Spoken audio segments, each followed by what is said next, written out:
And when things get tough, this is what you should do. Make good art. I'm serious. Husband runs off with a politician, make good art. Leg crushed and then eaten by a mutated boa constrictor, make good art.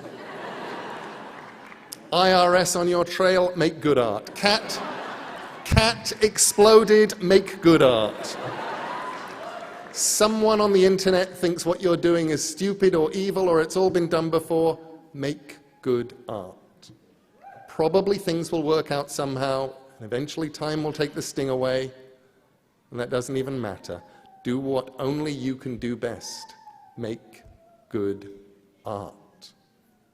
Make it on the bad days, and make it on the good days too. And fifthly, while you're at it, make your art. Do the stuff that only you can do. The urge starting out is to copy, and that's not a bad thing. Most of us only find our own voices after we've sounded like a lot of other people. But the one thing that you have that nobody else has is you.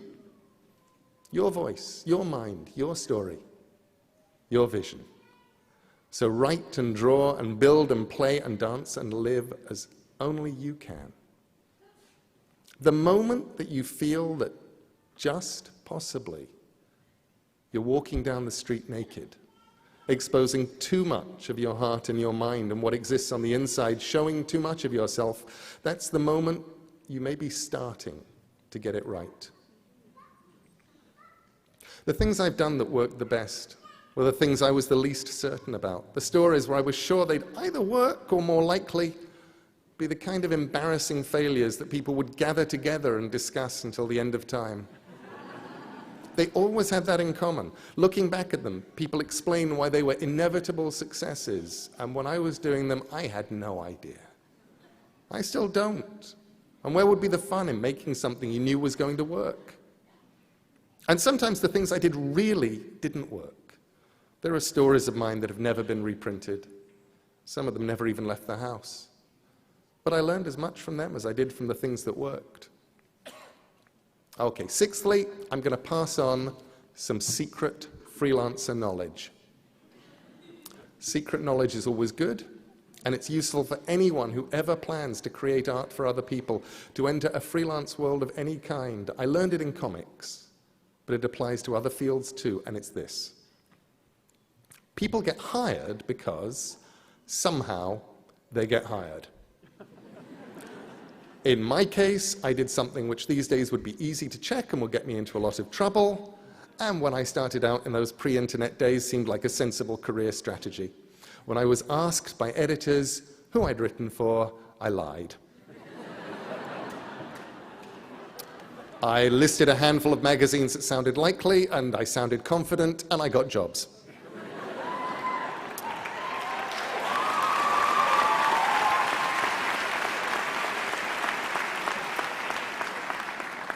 I then made it a point of honor to have written something for each of the magazines I'd listed to get that first job.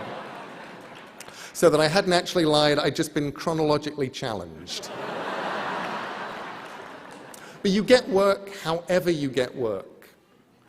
But people keep working in a freelance world. And more of today's world is freelance. Because their work is good. And because they're easy to get along with. And because they deliver the work on time. And you don't even need all three. 2 out of 3 is fine. People will tolerate how unpleasant you are if your work is good and you deliver it on time. People will forgive the lateness of your work if it's good and they like you. And you don't have to be as good as everyone else if you're on time, and it's always a pleasure to hear from you.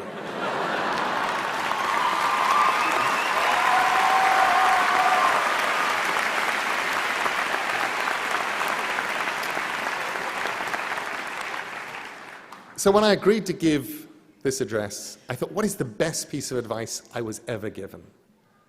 And I realized that it was actually a piece of advice that I had failed to follow. And it came from Stephen King. It was 20 years ago at the height of the success, the initial success of Sandman, the comic I was writing. Thank you. I was writing a comic people loved, and they were taking it seriously. And Stephen King liked Sandman, and my novel with Terry Pratchett, Good Omens, and he saw the madness that was going on, the long signing lines, all of that stuff. And his advice to me was this. He said, "This is really great. You should enjoy it." And I didn't. Best advice I ever got that I ignored. Instead, I worried about it. I worried about the next deadline, the next idea, the next story. There wasn't a moment for the next 14 or 15 years that I wasn't writing something in my head or wondering about it. And I didn't stop and look around and go, "This is really fun." I wish I'd enjoyed it more. It's been an amazing ride, but there were parts of the ride I missed because I was too worried about things going wrong, about what came next, to enjoy the bit that I was on. That was the hardest lesson for me, I think, to let go and enjoy the ride, because the ride takes you to some remarkable and unexpected places. And here on this platform today, for me, is one of those places. And I am enjoying myself immensely.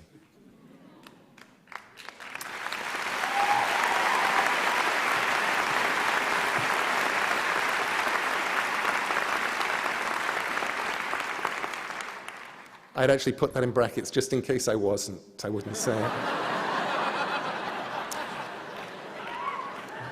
To all today's graduates, I wish you luck.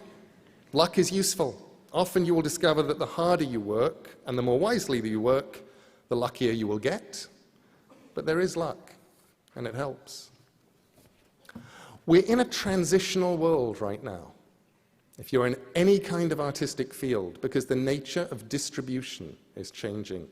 The models by which creators got their work out into the world and got to keep a roof over their heads and buy sandwiches while they did that, they're all changing.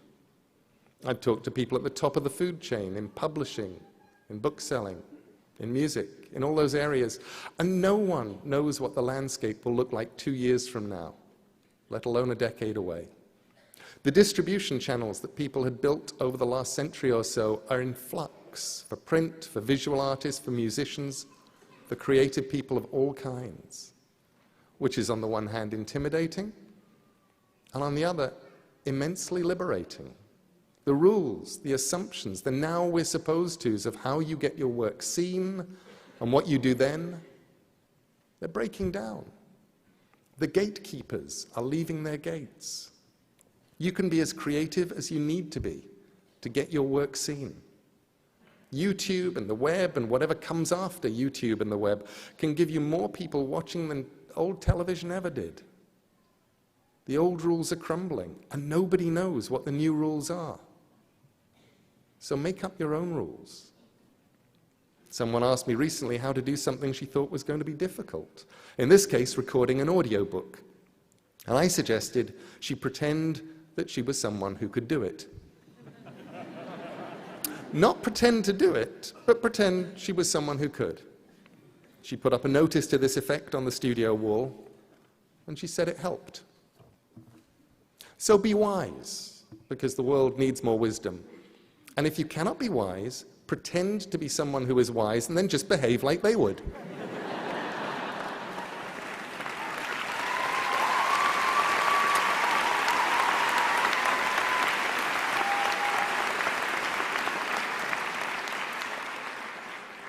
And now go and make interesting mistakes, make amazing mistakes, make glorious and fantastic mistakes, break rules, leave the world more interesting for your being here. Make good art. Thank you.